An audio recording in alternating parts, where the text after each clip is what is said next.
台南府城古早是台湾制糖产业正重要的基地。伫麻豆的中亚国际艺术村，最近有一个以糖为主题的展览，邀请台湾、日本的艺术团队用糖甲水做材料，结合科技，展现出府城建成400年来海的文化卡掠。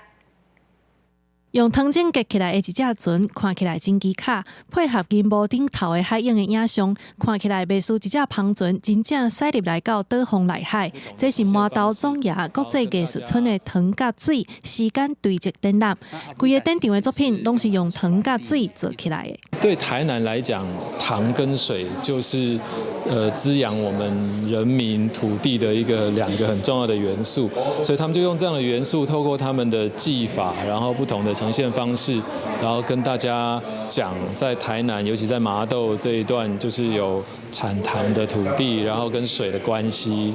台历艺术团队用糖甲水结合科技，展现府城这400年来的演变。除了动态的影像，阁有这一幅一幅的图。斟酌甲看，这个作品嘛是用糖落去创作，记录水流过的分量。每手阁加一道褐色的听书，让规幅图有深色也有浅色。网版印刷上面的内容其实也是用糖当做主要素材。那用的技法是以前的一个日本的技法，叫做阿布里达西。那阿布里达西其实是用来传递一种秘密讯息的手法，那也是用糖，然后经过加热方式，它才会显影的一种技法。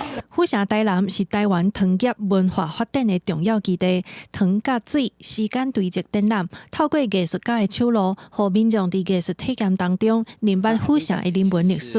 活动会展出到8月初6。记者综合报道。